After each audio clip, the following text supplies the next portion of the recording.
কিন্তু ইনফরমেশন পাচ্ছিলাম না। সেটা হলো যে সেনাপ্রধান জেনারেল ওয়াকারুজ্জামান, যাকে নিয়ে একটু আগে আমি কথা বললাম, তিনি তার ফরমেশন কমান্ডারদের সঙ্গে একটা ভিডিও কনফারেন্স করেছিলেন আজকে, মানে রোববার দিন সন্ধ্যায়। তার বক্তব্য শুনে সর্বশেষ সেনাপ্রধান তাদেরকে কিছু নির্দেশনা দিয়েছেন। সেই নির্দেশনাগুলো এই আন্দোলনের মাঠে যে সমস্ত আমাদের কিশোর তরুণরা আছে, তাদের নির্দেশনা এসছে। আমি আপনাদেরকে বলি, এখানে 1 নম্বরে বলা হয়েছে যে কোনো পরিস্থিতিতে স্টুডেন্টদের নিরাপত্তা দাও, তিনি বলেছেন। হঠাৎ করে জুম মিটিংয়ের মাধ্যমে সেনাপ্রধান সেনাবাহিনীকে জরুরি যে নির্দেশনা দিয়েছে, সেনাবাহিনী কি জরুরি নির্দেশনা দিয়েছে আমরা জানি। আজকে গণভবন ঘেরাও কর্মসূচি দেওয়া হয়েছে। আজকে রাত্রেই সেনাবাহিনী এই জরুরি সিদ্ধান্ত দিয়েছে। এ বিষয়ে গুরুত্বপূর্ণ কথা বলেছেন সাংবাদিক মনির হায়দার। তার আলোচনা শুনে বুঝতে পারবেন সেনাবাহিনী কি পদক্ষেপ নিতে যাচ্ছে গণভবন ঘেরাও কর্মসূচিতে। আপনাদের সামনে এলাম। আসলে আমি এখন যে আলোচনাটা করছি, এটা করবার জন্য আমি আমাদের এখানকার টাইম সে দুপুর থেকে অপেক্ষা করছিলাম, কিন্তু ইনফরমেশন পাচ্ছিলাম না। সেটা হলো যে সেনাপ্রধান জেনারেল ওয়াকারুজ্জামান, যাকে নিয়ে একটু আগে আমি কথা বললাম, তিনি তার ফরমেশন কমান্ডারদের সঙ্গে একটা ভিডিও কনফারেন্স করেছিলেন আজকে, মানে রোববার দিন সন্ধ্যায়। ফরমেশন কমান্ডার, এরা যারা মিলিটারির সঙ্গে পরিচিত তারা বুঝবেন। ফরমেশন কমান্ডার হচ্ছে বিভিন্ন ফরমেশনের যারা কমান্ডার, লাইক এরিয়া কমান্ডার। কিন্তু ইউজুয়ালি আমার অভিজ্ঞতা বা আমার জানায়, আমি যতটুকু জানি সেটা হলো যে ফরমেশন কমান্ডারদের মিটিংয়ে যে মেজর জেনারেল অ্যান্ড অ্যাবভ, মানে মেজর জেনারেল, লেফটেন্যান্ট জেনারেল আর জেনারেল তো একজন সেনাপ্রধান, তারা প্রত্যেকেই থাকেন। আমাকে শুনতে পাচ্ছেন তো নাকি? খুব বেশি কমেন্ট আমি দেখতে পাচ্ছি না। কেউ একজন বলেন যে আমাকে দেখতে পাচ্ছেন কিনা, মানে শুনতে পাচ্ছেন কিনা। জি, ধন্যবাদ। হ্যাঁ, তো আমি একটু আগেই সেই ভিডিও কনফারেন্সে সেনাপ্রধানের সঙ্গে ফরমেশন কমান্ডারদের ভিডিও কনফারেন্সে আলোচনা কি হয়েছে অত বিস্তারিত পাইনি, কিন্তু আমি কিছু কমন গাইডলাইন তিনি ফরমেশন কমান্ডারদেরকে দিয়েছেন। প্রথমে তাদের বক্তব্য শুনেছেন, ফরমেশন কমান্ডারদের বক্তব্য শুনেছেন। যে বলা বাহুল্য যে আজ থেকে 3 দিন আগে যে মিটিংটা হয়েছিল, আর সেটা কিন্তু ফরমেশন কমান্ডার না, সেটা হলো যে মাঠ পর্যায়ে যে সমস্ত কর্মকর্তারা দায়িত্ব পালন করছেন তাদের বক্তব্য শুনেছিলেন। আর এটা হলো ফরমেশন কমান্ডারদের মিটিং। তো এখানে সবার বক্তব্য শুনে সর্বশেষ সেনাপ্রধান তাদেরকে কিছু নির্দেশনা দিয়েছেন। সেই নির্দেশনাগুলো এই আন্দোলনের মাঠে যে সমস্ত আমাদের কিশোর তরুণরা আছে তাদের জন্য আমার দৃষ্টিতে অসাধারণ আশাব্যঞ্জক, খুবই আশাব্যঞ্জক। এটা অবশ্য গত 48 ঘন্টা আমরা সেটার প্রমাণ মাঠে দেখেছি। আমরা অনেক জায়গায় দেখেছি সেনাবাহিনী সরাসরি আন্দোলনকারী শিক্ষার্থীদেরকে সাহায্য করছে, তাদের সঙ্গে একাত্ম হয়ে কথা বলছে, তাদের নিরাপত্তা দিচ্ছে, এবং কোথাও সেভাবে চড়াও হয়নি। 2-1 জায়গায় ব্যতিক্রম, কারণ আমাদেরকে জানতে হবে যে এই সেনাবাহিনী সম্পূর্ণরূপে এটার আগের প্রফেশনাল জায়গায় নাই। এর মধ্যে প্রচণ্ড দলান্ধ, দলবাজ অনেক লোকজন এখানে আছে, নানাভাবে আছে বা ঢুকে গেছে। তারা অনেক সময় সেন্ট্রাল কমান্ডের বাইরে গিয়েও অতি উৎসাহী হয়ে, তাদের যেহেতু খুঁটির জোর আছে, তারা অনেক জায়গায় অতি উৎসাহী হয়ে বা নিজের ইন্টেনশন থেকে, নিজের রাজনৈতিক দৃষ্টিভঙ্গি থেকে অনেক সময় অনেক উগ্র আচরণ করেন। সেটা খুবই ব্যতিক্রম, ভিন্ন। কিন্তু ওভারঅল সেনাবাহিনী শিক্ষার্থীদের প্রতি আমি যতটুকু গত 24 ঘন্টায় দেখেছি খুব ইতিবাচক ছিল। তো যে নির্দেশনা এসছে আমি আপনাদেরকে বলি, এখানে 1 নম্বরে বলা হয়েছে যে কোনো পরিস্থিতিতে স্টুডেন্টদের নিরাপত্তা দাও, তিনি বলেছেন। দ্বিতীয় হলো যে কোনো সাদা পোশাকের দুর্বৃত্ত শিক্ষার্থীদেরকে গুলি করা বা আক্রমণ করার চেষ্টা করলে সেটাকে তোমরা প্রতিহত করবা। এ ধরনের কোনো, মানে শিক্ষার্থীদের উপর যে কোনো হামলা প্রতিহত করার জন্য তিনি বলেছেন, এবং এই ক্ষেত্রে প্রয়োজন হলে ফায়ার করার জন্য বলা হয়েছে। তৃতীয়ত বলা হয়েছে নিজেদের নিরাপত্তা নিশ্চিত করবা, মানে আর্ম ফোর্সেসের যে সমস্ত সদস্য মাঠে দায়িত্বে থাকবে তাদের নিরাপত্তা যাতে নিশ্চিত করা হয়। কারণ আমি গতকালকে একটা আলোচনা করেছিলাম, আপনাদের নিশ্চয়ই মনে আছে, গতকাল তো না, এখন থেকে বোধহয় 10 ঘন্টা 12 ঘন্টা আগে, যে অন্তর্ঘাতমূলক, নাশকতামূলক কাজ করবে সরকারের এজেন্টরা। এখানে এই আন্দোলনকে বিতর্কিত করবার জন্য আন্তর্জাতিক মহলের কাছে এই আন্দোলনকারীদের একটা নেগেটিভ ইমেজ দাঁড় করাবার জন্য নানা ধরনের নাশকতা চালানো হবে, টার্গেট কিলিং করা হবে। আমি বলেছি নিরাপত্তা বাহিনীর সদস্যদের টার্গেট করা হতে পারে, জনগণ এবং নিরাপত্তা বাহিনীকে মুখোমুখি করে দেওয়ার জন্য। আমরা অনেকটা দেখেছি, অনেক জায়গায় ঘটনা ঘটেছে।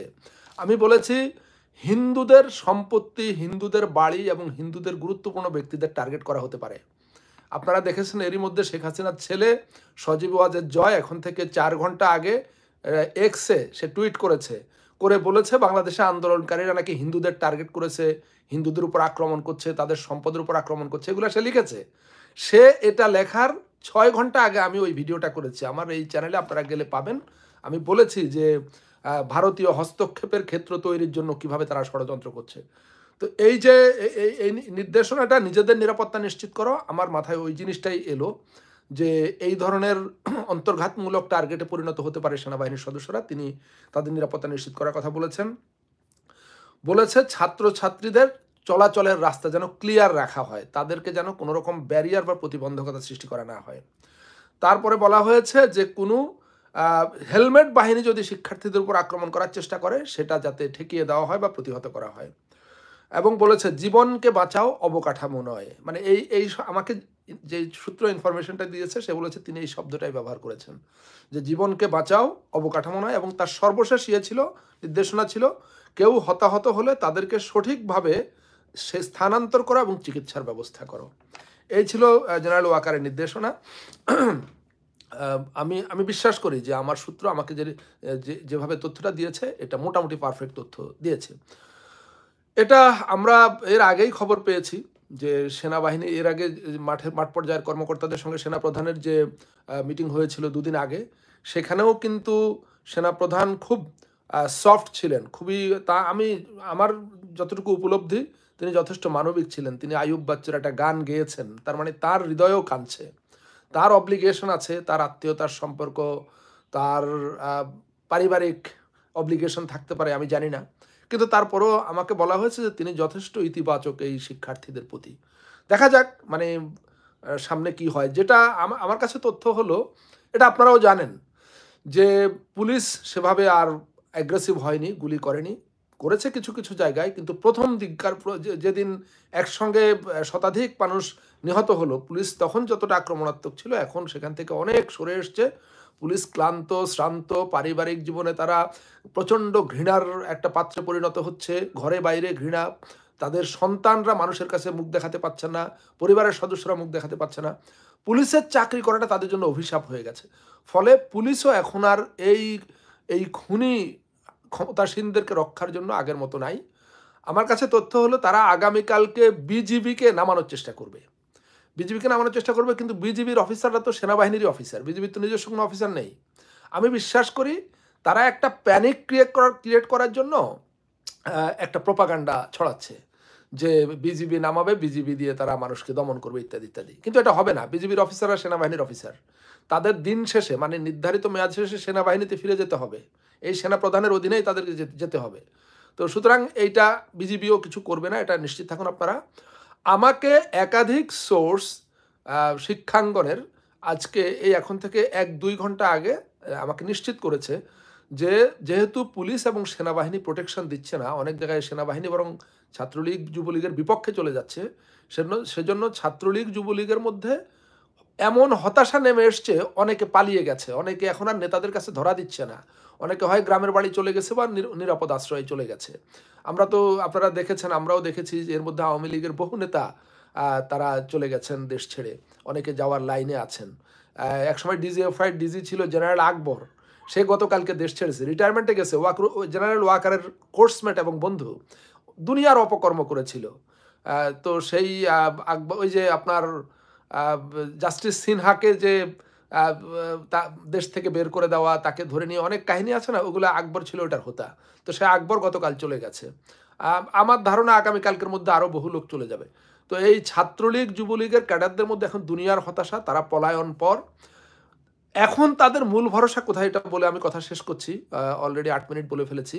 আমি গতকালকের আলোচনায় বলেছিলাম যে হাজার হাজার কোটি টাকা তারা ক্যাশ বের করেছে, মানে জড়ো করেছে, এই টাকা দিয়ে তারা লোক হায়ার করছে।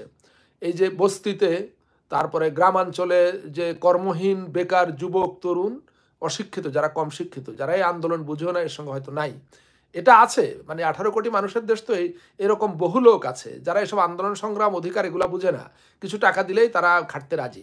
এই ধরনের লোকজনকে মোটা অঙ্কের টাকা দিয়ে এনে অবৈধ অস্ত্র ধরিয়ে দিয়ে তাদেরকে দিয়ে গুলি করানো হচ্ছে, তাদেরকে দিয়ে আন্দোলনকারীদের উপরে নির্যাতন নিপীড়ন করা হচ্ছে।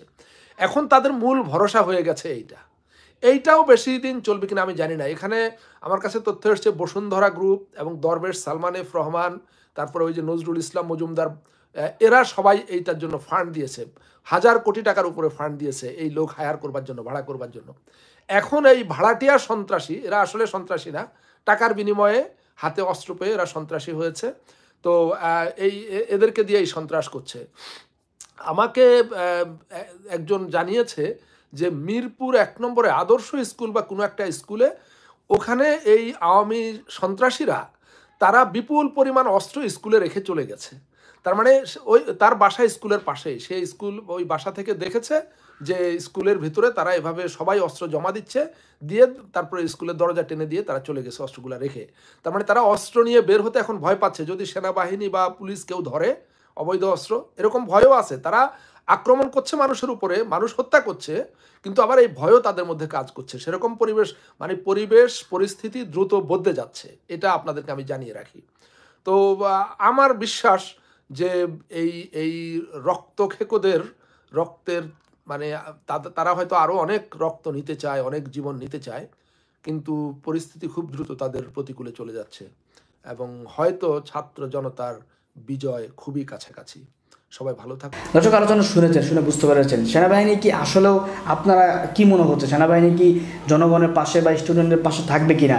কারণ আমার কাছে মনে হচ্ছে যুদ্ধের ময়দানে সবচেয়ে বড় হচ্ছে ধোঁকা দিয়ে কিন্তু অনেক কিছু অর্জন করা যায়। সেনাবাহিনী কি আসলেও এই ভালো সাজার অভিনয় করে শিক্ষার্থীদেরকে ধোঁকা দিয়ে কোনো বড় ধরনের বিপদে ফেলবে কিনা? কারণ এই সেনাবাহিনী তো সরকারের নিয়োগপ্রাপ্ত সেনাবাহিনী, এই সেনাবাহিনী হঠাৎ করে কীভাবে জনগণের পাশে দাঁড়ায় সেটা নিয়ে কিন্তু অনেক সন্দেহ বা অনেক কথা আসে। তো সর্বশেষ আমরা এরকম আসলে নেগেটিভ চিন্তা করতে চাই না। আমরা চাই সেনাবাহিনী জনগণের পক্ষে দাঁড়াবে, সেনাবাহিনী দেশকে ভালোবাসে, তারা দেশের এই ক্লান্তি লগ্নে এসে তারা মানুষের পাশে দাঁড়াবে।